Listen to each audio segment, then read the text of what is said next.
atteint un plan national de prévention de la radicalisation. C'était à Lille, une soixantaine de mesures qui concernent un certain nombre de domaines dans lesquels l'État intervient, notamment l'école et aussi la prison. Voici un petit focus en images et en son sur les mesures prévues concernant les détenus radicalisés. 1500 places vont être créées dans des quartiers étanches, exclusivement dévolus aux détenus radicalisés, dont 450 d'ici à la fin de l'année. Au total, 78 établissements accueilleront des détenus radicalisés avec un personnel spécifiquement formé. Ils présenteront un niveau de sécurité élevé. Les profils particulièrement dangereux seront détenus dans des quartiers pour détenus violents qui garantiront une étanchéité totale. Il en existe déjà un à Lille-Annelin et nous en créerons 2 autres. Perico Légas, des plans pour essayer de lutter contre la radicalisation, ils se succèdent avec un succès, il faut bien dire, assez limité. Est-ce qu'à votre avis, cette fois, il y a des mesures qui sont de nature à faire vraiment changer les choses? Non. On est dans le remède, on est dans la guérison. Il fallait bien prendre des mesures pratiques, concrètes, pénitentiaires, de sécurité, d'ordre de police. L'essentiel, ça serait d'abord, avant de guérir, de prévenir et de faire en sorte que, au lieu de déradicaliser, d'empêcher l'islamisation. Et si on a aujourd'hui en France de trop nombreux cas de citoyens français ou pas français islamisés qui sont allés jusqu'en Syrie, c'est parce que la République n'a peut-être pas fait son travail au moment où elle devait le faire, notamment dans l'éducation et dans les valeurs de la laïcité. Voilà. On n'a pas été intransigeant, il y a des choses qui ne se négocient pas, et on a laissé filer une dérive comportementale au sein de l'école, au sein de la société, avec des bonnes âmes. Voilà, on les connaît, hein, ces gens qui considèrent que l'ouverture justifie que l'on accepte tout, que la laïcité est une tolérance illimitée aux religions, ce qui n'est pas le cas. Et on a aujourd'hui une situation qui est beaucoup plus inquiétante qu'on veut bien nous dire. Il y a les statistiques et puis il y a la réalité. Alors on nous dit non, il ne faut pas s'alarmer, regardez, on a jugulé. Il s'avère qu'aujourd'hui on est confronté à une situation où le gouvernement a du mal à savoir si vraiment ça va suffire. Et surtout, le pire, c'est d'entendre... Comment voulez-vous entendre ça? Et quand nous avons des voix, quelquefois, haut placées dans ce pays, qui disent on ne peut pas laisser les gens qui sont allés en Syrie combattre aux côtés de Daesh se faire juger par des Kurdes. Ce sont des gens qui étaient prêts à venir ici, égorger nos enfants, nos femmes et nos enfants, comme dit la Marseillaise, et à nous massacrer. Et nous aurions maintenant des considérations à avoir par rapport au traitement judiciaire qu'ils ont. Alors, le Premier ministre a beau jeu de dire on va faire quelques cellules de plus. Je pense que la situation exige des mesures plus drastiques, plus douloureuses, et plus courageuse. Anne-Sophie Le Tac. Alors, je suis en partie d'accord avec Perico Légas. Je nuancerai quelques points. En fait, bon, effectivement, les pouvoirs publics ont clairement mis beaucoup de temps à se rendre compte de ce qui se passait, à se rendre compte de la situation. Il y a eu peu d'experts qui étaient très peu écoutés, qui étaient des Cassandres, hein, qui parlaient vraiment dans le désert, qui étaient parfois moqués dans certaines émissions, hein, on en connaît, bon. Et même un livre comme Les Territoires perdus de la République, qui est un livre ancien, était quasi inaudible, enfin surtout très peu lu à l'époque où il est paru. Livre de l'universitaire Georges Bensoussan qui décrivait l'islamisation à l'œuvre dans les banlieues. Voilà, et donc effectivement, de ce point de vue-là, on peut même considérer que Dounia Bouzar a été elle-même une espèce d'épisode malheureux, même si peut-être qu'elle était de bonne foi, hein, en s'adjoignant notamment les services de Farid Benyetou, qui était donc un personnage plus que dangereux, tout le monde le sait très bien. Vous pensez que cette fois, il y a des mesures qui sont prises qui seront peut-être plus efficaces que ce qu'on a pu faire dans le passé? Alors, ce que je voudrais... Enfin, j'aurais du mal à répondre à cela, parce que je pense que c'est difficile d'y répondre comme ça. En fait, il y a une espèce de sérieux à adopter qui fait qu'on a vraiment du mal à répondre tout de suite à ce genre de questions, et je suis tout à fait d'accord avec vous, Monsieur Légas. Alors, ce que je voulais juste dire, c'est que là où je nuancerai un petit peu, c'est que je ne crois pas que ça a été seulement... Il y a eu de l'angélisme, mais il y a eu aussi quelque chose de quand même plus grave, qui a été que l'école a eu une fonction de pacification sociale. C'est-à-dire qu'on a considéré que les professeurs, les personnels de l'éducation étaient là pour assurer la pacification. Donc, finalement, on avait un discours extrêmement lénifiant. On se préoccupait très peu du fait que les enfants rentraient au bled l'été et retrouvaient soit des manuels révisionnistes, dans le meilleur des cas, soit un discours un discours extrêmement proche de l'islamisme et du salafisme. On sait aussi qu'il y a eu beaucoup de jeunes gens qui sont passés par le salafisme, qui se sont réislamisés donc il y a des ponts entre le salafisme et la radicalisation. radicalisation. Alors, donc, ce que je voulais dire là, ce qui me paraît très important, c'est qu'effectivement, il y a eu cette fonction de pacification qui est très cynique, en fait, et qui a fait qu'on a un peu abandonné l'école. Surtout pas de vague. Voilà, pas de vague. On a abandonné l'école en race campagne. Et là, vous pensez que ça change avec les mesures Alors, aujourd'hui? je n'en suis pas sûre, parce que j'ai vu une petite mesure qui disait que désormais, on allait faire du 3.0. Alors, on allait s'attaquer aux fake news et on allait répondre aux salafistes par au contraire, des petites scénettes qui rappelaient la République. Mais je n'y crois pas un instant. Alors, pourquoi? Parce qu'il faut se rappeler que la déradicalisation fait éclater de rire les djihadistes. Les djihadistes se marrent, vraiment, et ils considèrent ça, en fait, comme un aveu de faiblesse. La déradicalisation qui comprend ce qu'ils veulent dire. Eux font ce qu'ils disent ce qu'ils font. Ils ne sont pas du tout seulement de pauvres gens. Et pour eux, la radicalisation, c'est un statut social, c'est une âme de héros. Et donc, il n'y a pas de raison d'en changer. Et il n'y a pas de raison d'en changer. Vous changer. n'êtes pas la seule, d'ailleurs, à douter de... Enfin, vous n'êtes pas les seuls, même, à avoir quelques doutes sur l'efficacité de ces mesures. Regardez ce qu'en pensent les internautes du Figaro, puisque c'est la question du jour posée par le Figaro.fr. 87% des votants, alors ce n'est pas un sondage, puisque c'est sur la base du volontariat, n'y croient pas. Est-ce que, cher Benjamin Grange, sur les réseaux sociaux, c'est à peu près la même tonalité ou on est un peu plus optimiste? Alors, s'il fallait analyser cette séquence de communication, on dirait capable plutôt que coupable. C'est-à-dire montrer qu'une fois de plus, on est capable de faire quelque chose et en même temps, ne plus culpabiliser sur le fait que ça existe. Et quand on regarde les réseaux sociaux, c'est presque 6800 internautes qui se sont manifestés autour de cette thématique avec finalement deux grands axes. Le premier, c'est savoir n'est pas agir, et cette fois-ci, est-ce qu'on va pouvoir véritablement agir? Est-ce que l'ensemble de ces décisions, eh bien, elles vont être suivies des faits et elles vont permettre de faire quelque chose? Donc c'est ça la question qui ressort. Et la deuxième, c'est de dire, mais dans tout ça, on oublie, bien sûr, on traite, quand la radicalisation, elle est, je ne dis pas qu'elle est acquise, mais elle est en cours, ou elle est très aboutie. En revanche, on ne traite pas le sujet de la prévention, ou en tout cas trop partiellement, et finalement se pose la question de comment faire que ça n'arrive plus, au-delà de traiter évidemment ceux qui sont, enfin de pouvoir en tout cas traiter ceux qui sont dits radicalisés. Benoît Dumoulin, est-ce qu'il y a des mesures qui n'apparaissent pas, à votre avis, dans ce plan? Est-ce qu'il y a des choses qu'il faudrait faire et qui ne sont pas faites là? Il y en a sûrement qui n'apparaissent pas, mais il y en a qui apparaissent et qui sont gravement liberticides. Moi, je voudrais revenir sur un sujet précis. C'est le plan du ministre Jean-Michel Blanquer concernant les écoles hors contrat. Je pense qu'il se trompe complètement de combat. Voilà, on rappelle qu'il y a une toute petite minorité de ces écoles hors contrat, donc où les parents payent, qui sont islamisées. 0,5%, alors que vous en avez en gros 84% qui sont non confessionnelles. Ce sont des écoles Montessori, des écoles éco-citoyennes, ce sont l'école 42 de Xavier Niel qui débouche sur la professionnalisation. Et au nom d'une petite minorité comme l'école Al-Badr de Toulouse, mais je vous dis vraiment 0,5% d'écoles coraniques, on va s'attaquer à une liberté constitutionnelle, la liberté d'enseignement, la liberté d'entreprendre. Et pourquoi c'est très grave? Parce que d'abord, ce n'est pas là que se situe vraiment le radicalisme. On a les moyens aujourd'hui de lutter contre la radicalisation des quelques écoles coraniques qui existent. Et d'ailleurs, je précise que sur Al-Badr, si elle n'a pas été fermée, c'est parce qu'il y avait une décision de justice qui n'a pas été appliquée.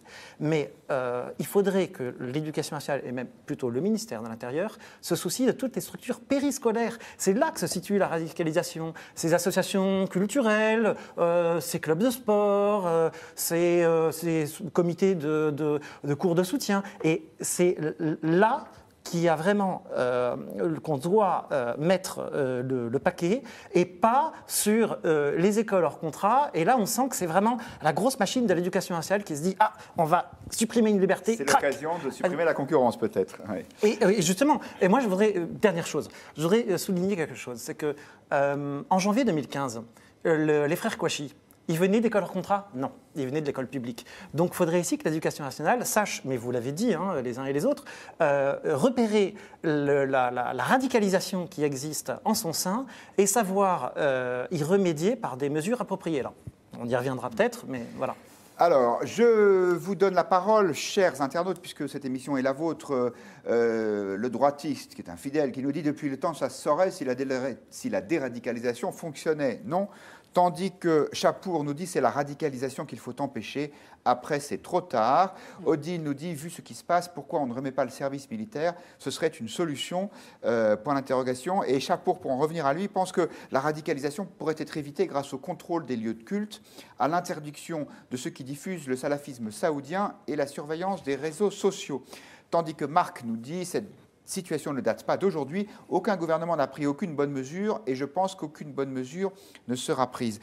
Perico Légas, et si finalement le gouvernement savait bien que c'était presque trop tard et qu'il fallait juste essayer de montrer qu'on fait le maximum sans être dupe des résultats possibles? Ça relève de sa responsabilité et du courage politique dont il doit faire preuve. Il y a certainement des décisions douloureuses, conflictuelles. Laquelle, par exemple, si vous deviez en donner une? Dans le doute, je veux dire, on est dans un principe de précaution au même titre que sur le plan médical ou alimentaire. On éradique.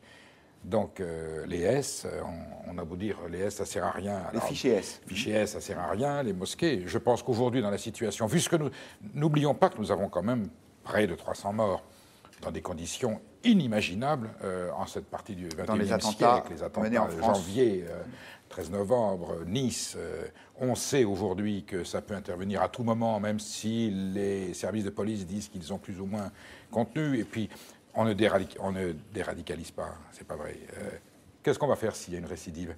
Ah ben on l'avait déradicalisé, ah ben oui, ben ça n'a pas marché, quel dommage. C'est pas possible, ce n'est pas tenable. Redéradicaliser. Un dernier mot, Benjamin? Oui, je crois que s'il y a tant de doutes sur ces solutions, enfin ces énièmes séries de solutions de déradicalisation, ou même sur la capacité de les mettre en œuvre, c'est aussi parce qu'il n'y a jamais eu de vrai consensus sur les causes. C'est-à-dire d'où ça vient, quels sont les facteurs qui vont privilégier, où est-ce que ces facteurs prennent naissance, et que tant qu'on n'a pas finalement un consensus sur la manière dont dont le sujet finalement se pose, et ça, comment dire, ce qu'il nourrit, c'est très compliqué d'arriver à convaincre sur un ensemble de solutions. Peut-être parce qu'on n'a toujours pas répondu clairement à cette question, est-ce que la radicalisation a ou non quelque chose à voir avec l'islam? Il y a un point clair, ils sont en guerre avec nous. Eux sont en guerre avec nous, voilà. Et bien nous sommes en guerre avec eux. Si on se donne les moyens de la guerre. Mais la déradicalisation, juste en un mot, elle ne se décrète pas. Il faut peut-être redonner à notre jeunesse un idéal et qui ne se limite pas à la satisfaction des besoins matériels, à la société de consommation. Il faut donner plus que des moyens de vivre, des raisons de vivre et des raisons de donner sa vie avec passion pour une cause noble. Et voilà, on voit qu'on en est loin. Ouais. Ce qui est un beau programme. On passe à un autre sujet, le grand retour de Marion Maréchal Le Pen. Vous vous souvenez que l'ancienne députée du Front National avait dit qu'elle se mettait en retrait de la vie publique. Et puis elle est réapparue hier, c'était lors du grand rassemblement annuel conservateur américain, le TPAC, ça se passait à Washington, et voici Marion Maréchal Le Pen en anglais dans le texte. I'm not offended when I hear President Donald Trump say America first. I want America first for the American people. I want Britain first for the British people. And I want France first for the French people. We need to convey our idea across the media, the culture and the education to stop the domination of the liberal and socialists. That is why I have recently launched a School of Management and Political Science. What is the goal? To train the leaders of tomorrow. Benoît Dumoulin, c'est votre journal, L'Incorrect, qui a annoncé ce retour dans la vie publique de Marion Maréchal Le Pen. Est-ce qu'on peut dire que votre magazine est sur une ligne, on va dire, conservatrice identitaire, qui n'est pas à peu près celle de Marion Maréchal Le Pen? C'est pas caricatural de dire ça? Alors, sur le plan des idées, oui, bien sûr, il y a une filiation, mais qui est finalement tout simplement la filiation du conservatisme. Alors, je sais qu'en France, le conservatisme, c'est un gros mot. Mais, pas ici, il n'y a pas de gros mots ici. Mais c'est une tradition qu'on redécouvre, notamment sur le plan intellectuel. Moi, je pense au dictionnaire du conservatisme. Je pense aussi à une personne... D'accord, oui. Ça c'est sur la ligne de votre journal. Mais pour en revenir à notre sujet, oui. Est-ce que vous êtes surpris qu'elle revienne en parlant en anglais dans un pays étranger? Non, au contraire. Pourquoi? Alors je ne suis pas sa porte-parole, mais pourquoi l'a-t-elle fait en France, aux États-Unis et pas en France? C'est justement parce qu'elle ne veut pas se situer dans l'arène politique.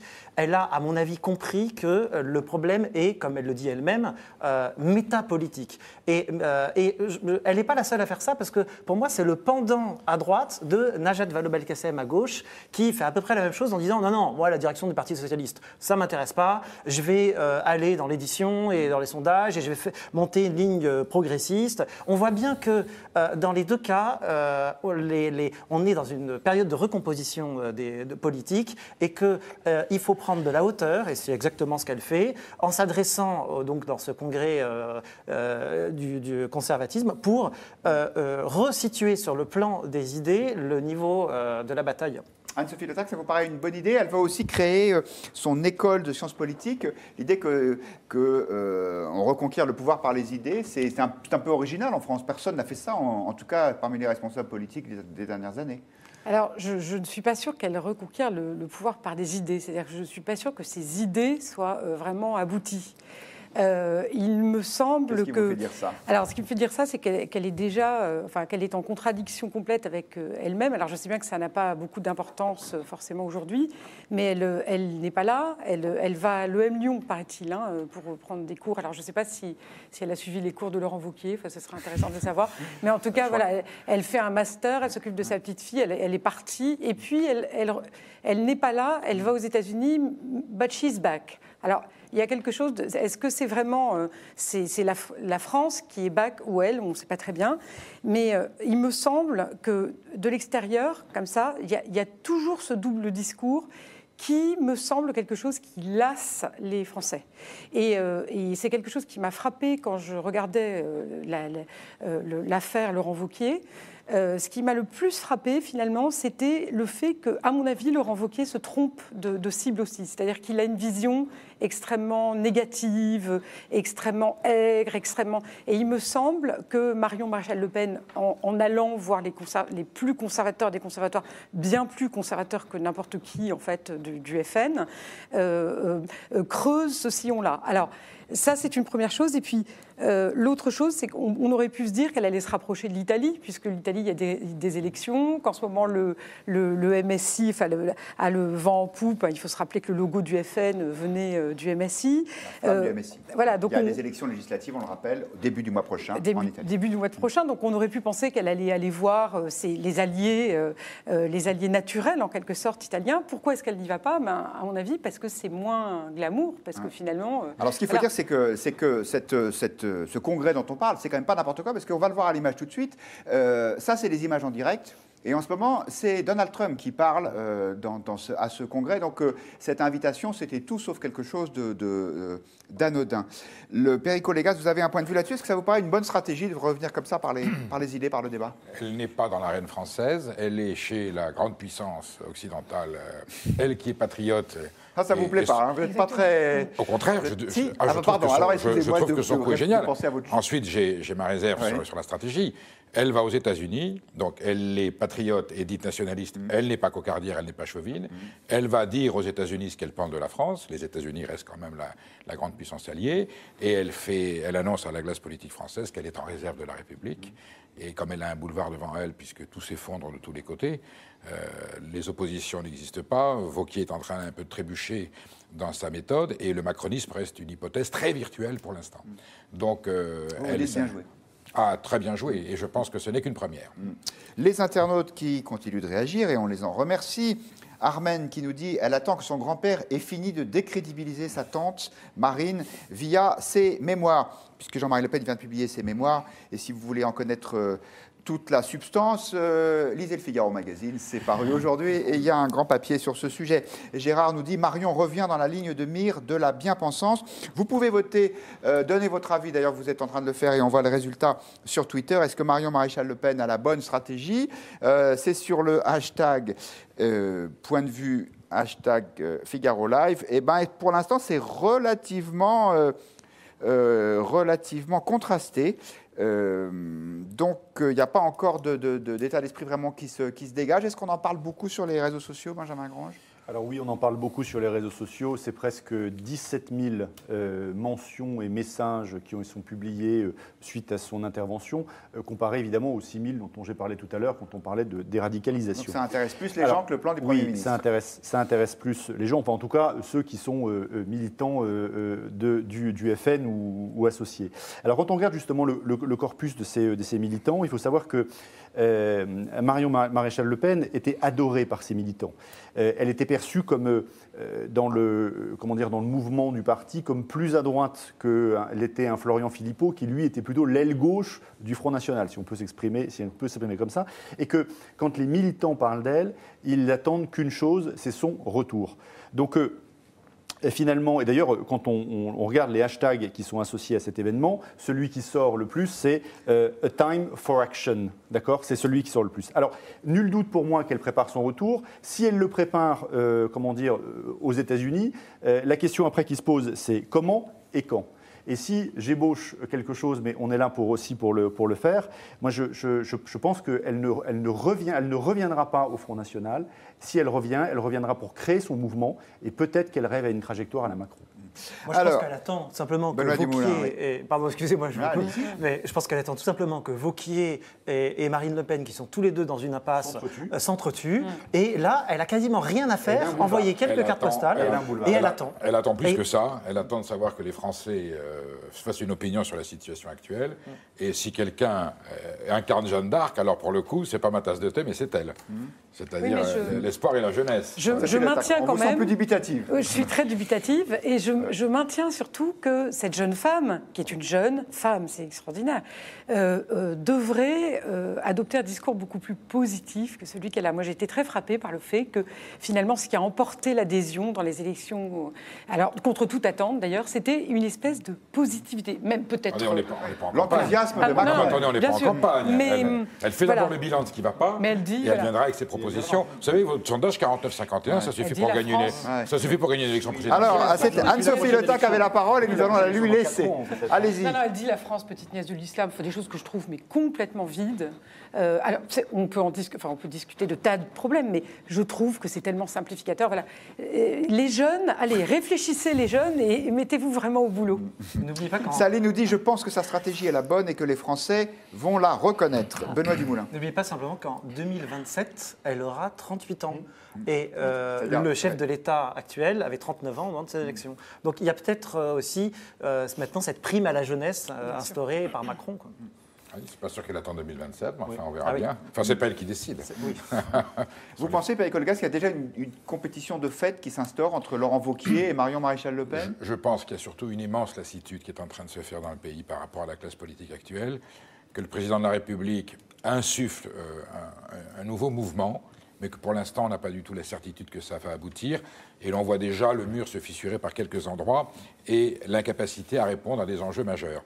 Donc, elle a beau jeu d'attendre, il reste encore du temps. Nous souhaitons tous que ce gouvernement réussisse parce que nous sommes tous patriotes. Mais en même temps, si ça n'aboutit pas, la donne sera encore plus différente qu'en 2017, encore plus tragique. Les césures seront encore plus fortes et les fractures plus violentes. Et elle arrivera avec un discours nouveau, avec lequel on se confrontera, on se battra pour ou contre, mais elle arrivera avec un discours nouveau, et il se peut que ce soit le ton qu'il faille aujourd'hui pour répondre à un électorat qui sera dans un état d'indignation et de colère terrible, si, je dis bien, les choses n'aboutissent pas comme il est prévu qu'elles aboutissent. Merci beaucoup. Je remercie mes petits camarades de la régie qui ont montré la couverture du Figaro Magazine de ce week-end, qui est un numéro passionnant. Donc, toute fausse humilité mise à part, voilà, on vous le remonte, c'est sur la France des interdits. C'est pas tout à fait le sujet du jour, encore que vous allez voir, en ce qui concerne la consommation d'alcool, on va y revenir tout à l'heure. Mais dans un premier temps, nous allons parler d'agriculture. C'est demain l'ouverture du salon du même nom à la porte de Versailles à Paris. Le président de la République y passera sûrement de longues heures, dans une ambiance qui est encore difficile à décrire. Est-ce qu'il sera ou non bien accueilli? On le verra. Ce qui est certain, c'est que hier à l'Élysée, il a reçu près d'1 millier de jeunes agriculteurs et avec lesquels il a passé en revue un certain nombre de sujets de tension du moment, dont celui qui est lié au Mercosur. Alors le Mercosur, vous savez, c'est cette alliance de libre-échange qui réunit entre les pays d'Amérique du Sud et avec lesquels nous sommes en train de passer un accord de libre-échange à notre tour, nous, Européens, notamment pour importer plus facilement leur viande. Ça inquiète beaucoup les paysans. Est-ce à juste titre? Eh bien, Emmanuel Macron n'en est pas tout à fait sûr. Regardez. Est-ce que vous pensez que la difficulté de la filière bœuf, elle est liée au Mercosur? Il est là, le Mercosur? Il est ouvert? Ça fait combien de temps que dans le bœuf, c'est difficile? Enfin, qui peut, dans les yeux, me dire que c'est le Mercosur la cause de son problème? Personne. Quel est le problème du bœuf en France? Si ce n'est le fait que, hors de la restauration collective, 70% du bœuf consommé n'est pas français. Ce n'est pas le Mercosur, c'est notre organisation, c'est nous tous qui sommes irresponsables, sont les mêmes qui ont la main sur le cœur. Ces grandes déclarations en disant qu'ils protègent leurs agriculteurs et qui n'ont pas fait ce travail depuis des années. Alors, on va maintenant se retrousser les manches ensemble. Et je vous promets, comme vous le sentez, que j'y prendrai ma part. Mais pas à travers des mensonges, pas à travers des faux semblants, pas à travers des fausses promesses. Perico Légas, le Mercosur, ce n'est pas le seul sujet. Il y en a beaucoup, notamment les zones dites fragiles pour lesquelles Bruxelles aide les agriculteurs. On ne peut pas répondre à la question globale, peut-il changer les choses? Mais en tout cas, on se dit, là, il a l'air de connaître son sujet et de vouloir le traiter. Quel faux cul, surtout. Quel faux cul. La situation de la viande française, elle est escalée, effectivement. Il y a des importations parce que la filière française n'est pas protégée. Alors, le protectionnisme est totalement interdit. Il n'y a aucune mesure de protection. La grande distribution fixe les prix. Et qui est compétitif dans cette tarification? Évidemment, les productions étrangères qui sont produites à moindre coût. Elle vient d'où, la viande qui est dans les supermarchés aujourd'hui? Elle vient du reste de l'Europe. Elle vient de Pologne, elle vient de Grande-Bretagne, elle vient d'Allemagne, elle vient d'Espagne, elle vient de partout. Elle vient de partout et elle sera toujours moins chère puisqu'elle est produite dans des conditions qui ne correspondent pas aux normes qualitatives françaises. Nous sommes un pays exigeant, nous protégeons nos consommateurs, nous protégeons nos filières en mettant des règles et des normes qualitatives très hautes. Mais ça doit être accompagné par une forme de protection, qu'on appelle ça, je m'en fiche comment on l'appelle. On doit protéger cette qualité. Ça existe sur d'autres secteurs.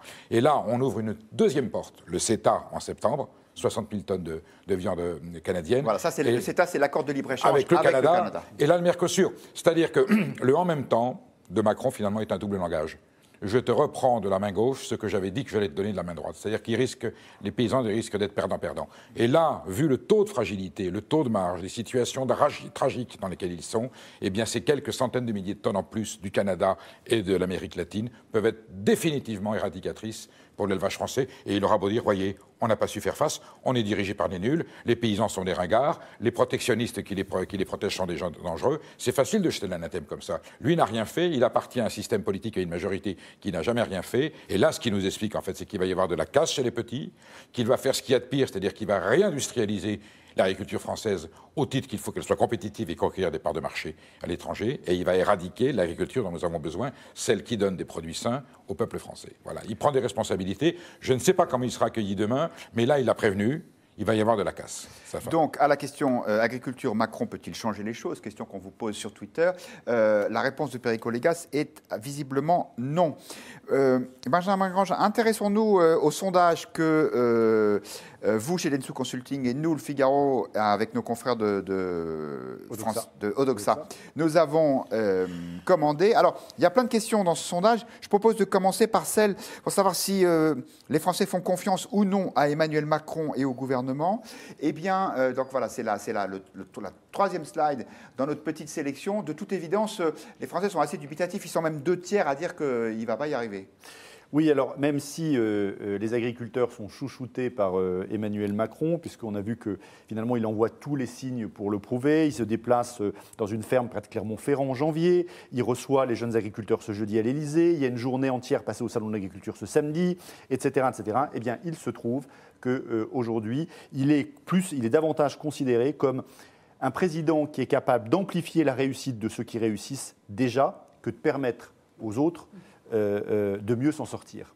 Et donc, vis-à-vis des agriculteurs, quand on pose la question, oui, 65% des Français disent « je ne fais pas confiance à Emmanuel Macron et au gouvernement pour mener une bonne politique agricole ». Alors, quand on creuse ce point-là, on s'aperçoit de quoi? C'est que finalement, il surclasse quand même toute la politique, tous ses concurrents. C'est-à-dire que même Jean-Luc Mélenchon, dont on pourrait imaginer qu'il est beaucoup plus proche des agriculteurs et de ce monde-là au sens large, eh bien, il fait moins bien que Emmanuel Macron. Et le dernier de la classe, ou presque, je dirais, en queue de peloton, c'est Laurent Wauquiez. Laurent Wauquiez qui, malgré tous les efforts qu'il fait, apparaît comme très loin vu des Français vis-à-vis de ce sujet des agriculteurs. Donc un grand doute sur la capacité des politiques, quels qu'ils soient, à changer les choses. Aussi une grande popularité, voire presque une affection des Français pour les agriculteurs. Ils en ont globalement vraiment une bonne image. Oui, ça fait partie des grands paradoxes qu'ont les Français. La campagne, tel un pays de cocagne, fait rêver des citadins saturés de bitume, c'est ce qu'on pourrait dire, puisqu'ils sont 88% à finalement avoir une très bonne opinion des agriculteurs. Et quand on creuse ce point-là, c'est tous les items que représentent les agriculteurs qui sont finalement plébiscités. Oui, 95% des agriculteurs sont utiles au pays, ils ne sont pas forcément trop subventionnés, etc., etc. Le seul point sur lequel les agriculteurs sont peut-être mis à mal, c'est leur utilisation du pesticide, puisque 79% des Français considèrent que oui, ils utilisent trop de pesticides. Merci. Anne-Sophie Le Tac, si on en revient à Emmanuel Macron, Perico Légas dit... De toute façon, les paysans français sont victimes d'une concurrence qui n'est pas loyale.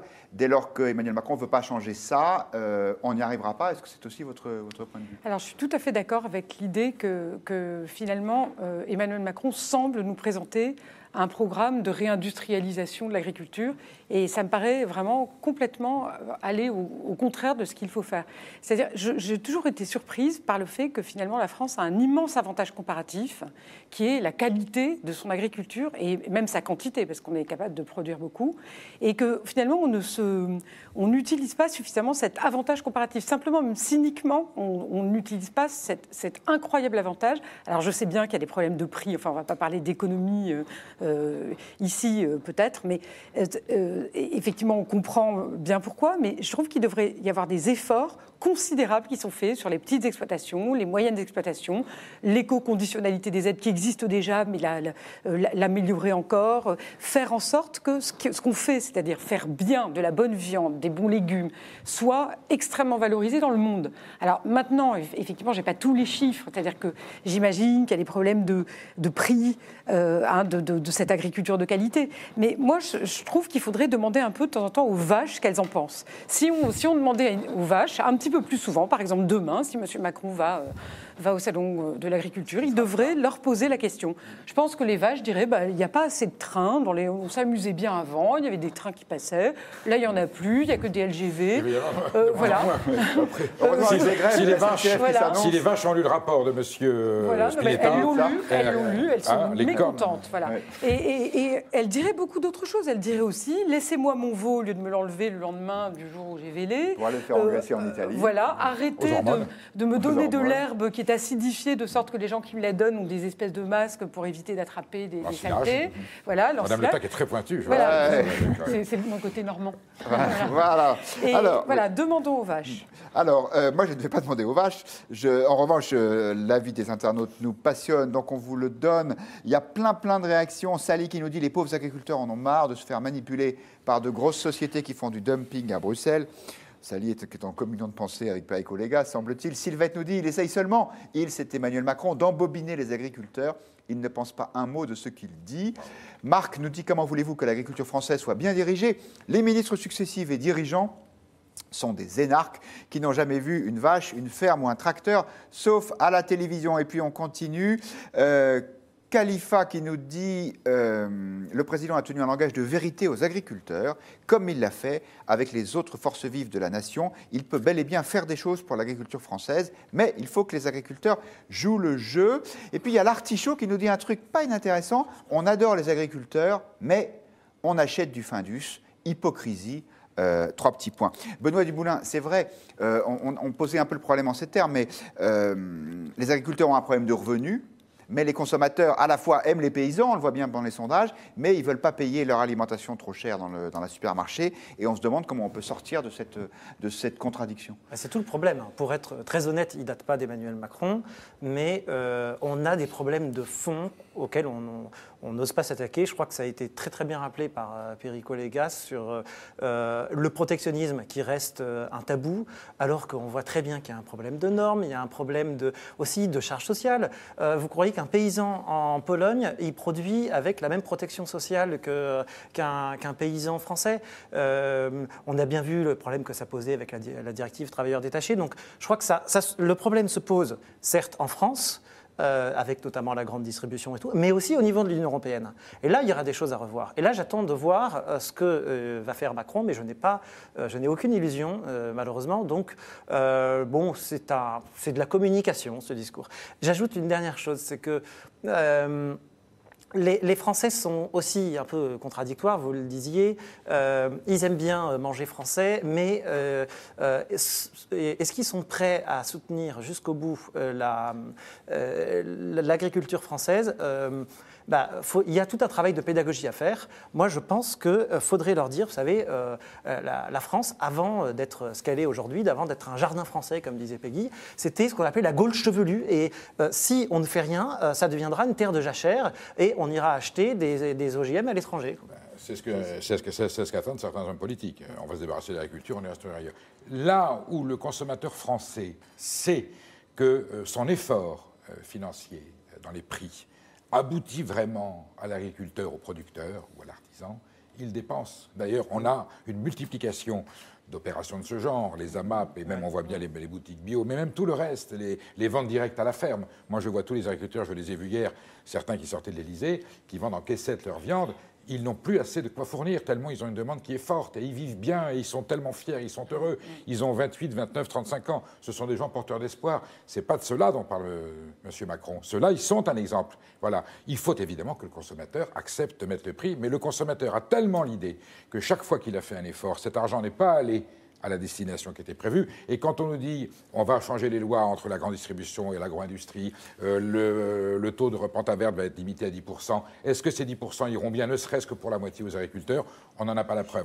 L'Europe est régie par un système économique qui obéit à l'acte unique, avec un libre-échange, j'allais dire, intégriste. Et M. Macron nous fait des promesses là qu'il ne pourra pas tenir parce qu'il n'a pas les moyens, j'allais dire, juridiques et politiques de les tenir. Bruxelles dira à un moment donné, le contrôle des prix est interdit en France depuis 86, depuis la loi Balladur du 1er décembre, et il se tient à ça. Donc pour l'instant, c'est des blabla. Ça, le contrôle des prix, ce sont les mesures qui sont annoncées pour, soi-disant, un prix minimum pour les denrées agricoles. Il y aura des limites. À la grande distribution. Benjamin Grand. Oui, moi vous aurez le mot de la fin sur ce sujet. Je n'ai pas forcément avoir le mot de la fin. Je voulais un peu être en contradiction avec Pérignon, puisque quand on regarde ce que les internautes, les sujets sur lesquels ça les intéresse en termes d'agriculture, il y en a 4. Il y en a 4 qui totalisent presque toutes les mentions et toutes les discussions. C'est l'annonce de l'interdiction des élevages en batterie, en tout cas pour les œufs coquilles à partir de 2022. Ça, c'est un sujet. Les gens sont pour ou contre? En tout cas, ça discute. Voilà. En tout cas, c'est un sujet d'intérêt.